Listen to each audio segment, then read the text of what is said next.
Fellowship pastors and evangelical fellowship committee వారందరికీ, వేదిక మీద ఉన్నటువంటి డిగ్నిటరీస్ అందరికీ కూడా ప్రత్యేకమైన వందనాలు. వేదిక కింద ఉన్నటువంటి సేవకులు, అలాగే ఆయా గ్రామాల నుంచి వచ్చినటువంటి విశ్వాసులందరికీ కూడా క్రిస్మస్ శుభాలు నేను తెలియజేస్తా ఉన్నాను.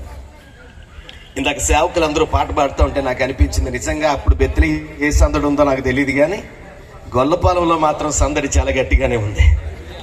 ఈ సందడి అంతటికి గల కారణం ఏంటి అంటే, యేసు ప్రభు వారు ఈ భూలోకానికి ఇప్పుడు దైవజనులు చెప్పినట్లుగా ఉద్భవించారు. చావు పుట్టుకలున్నవాడు దేవుడు కాదు, ఆయన పుట్టలేదు. బైబిల్ ఒక పదాన్ని మనం చూస్తాం, ప్రెడికేర్ అనే పదాన్ని లాటిన్లో మనం చదువుతాం. అదేంటంటే వచ్చాడు. ఆయన పరలోకం నుంచి భూలోకానికి దిగి రావాల్సి వచ్చింది. కారణం ఏంటంటే, మన పూర్వీకులు, మన తాత్వికులు, సత్యాన్వేషకులు భారతదేశంలో దైవ చింతన కలిగిన వారు, తాత్వికత కలిగిన వారు ప్రార్థనలు చేశారు. అసుతోమా సద్గమయ తమసోమాం జ్యోతిర్గమయ మృత్యోర్మాం అమృతంగమయ ఓం శాంతి శాంతి శాంతి అని.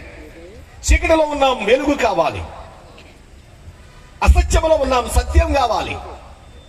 మరణంలో ఉన్నాం, జీవము కావాలి.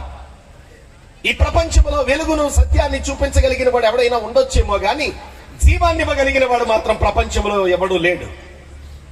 ఏ డాక్టర్ కూడా జీవాన్ని ఇవ్వలేడు. జీవాధిపతి ఈ లోకానికి రావాలి. జీవముగా యేసు ప్రభు వారు ఈ లోకానికి వచ్చారు. అదే క్రిస్మస్. ఈ భూ ప్రపంచం మీద మనిషిని బ్రతికించగలిగిన వాడు, మరణము నుంచి విడిపించగలిగిన వాడు ఏ ఒక్కడూ లేడు. ప్రపంచాన్ని జయించినటువంటి అలెగ్జాండర్ చావు దగ్గర వణికిపోయాడు. నన్ను బ్రతికించండి నేను, తనకున్న 4 మిలిటరీ జనరల్స్ లో ఒక ఆయన దగ్గరకు వెళ్ళి, నేను సంపాదించిందంతా నీకు ఇస్తాను, నన్ను బ్రతికించని కాళ్ళు పట్టుకున్నా బ్రతికించలేని పరిస్థితి. మరణాన్ని ఎవడు తప్పించలేడు. క్రైస్తవ కవి ఒక ఆయన, గుర్రం జాషువా గారు, ఆయనకి రాష్ట్ర ప్రభుత్వం జ్ఞానపీఠ అవార్డు ఇచ్చింది. ఆయన ఒక అద్భుతమైనటువంటి కావ్యాన్ని వ్రాశాడు. క్రీస్తు ప్రబంధం, ఒక అద్భుతమైనటువంటి కావ్యం రాశాడు. అనేకమైనటువంటి పద్యాలు రాశాడు. ఆయన మరణముని గురించి ఒక అద్భుతమైనటువంటి పద్యాన్ని రాశాడు క్రైస్తవ కవి గుర్రం జాషువా గారు. మనోళ్ళు తెలివిగా దాన్ని సత్యహరిశ్చంద్ర నాటకంలో చిట్ట చివరి కాటికాపుర సీన్ లో పెట్టుకున్నారు. దానికోసం రాయలేదు ఆయన. నేను పాడలేను కానీ చదువుతాను.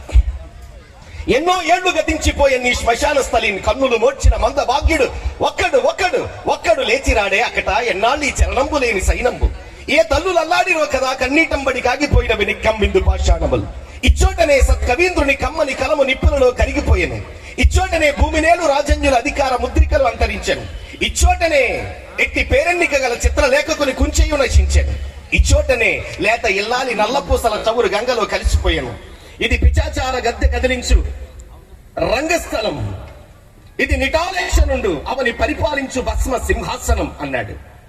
మీరంత సీరియస్ గా చూస్తుంటే ఒక్క మొక్క మీకు అర్థం కాలేదని నాకు అర్థమైంది. ఈ పద్యానికి అర్థం ఏంటంటే, అందరూ చావు దగ్గరకు వచ్చేసరికి చతికిల పడుతూ ఉన్నారు. అందరూ ఊరిలో నుంచి శ్మశానంలోకి వెళ్లే వాళ్ళు ఉన్నారు, కానీ శ్మశానంలో నుంచి మరణాన్ని జయించి ఊరిలోకి రాగలిగిన వాడు ఎవడు లేడు. ఈ రాత్రి మనం ఆరాధిస్తున్న యేసు తప్ప. యేసు ప్రభు ఎందుకు ఈ లోకానికి వచ్చాడంటే, మరణమును ఓడించి మరణపు ముళ్ళును విరిచి నీకు నాకు నిత్య జీవాన్ని ఇవ్వడానికి వచ్చాడు.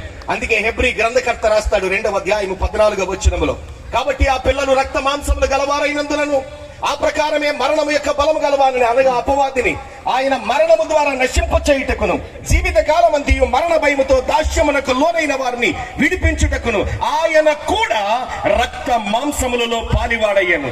ఆయన అందుకు వచ్చాడు ఈ లోకానికి నీ మరణ భయము నుంచి విడిపించి.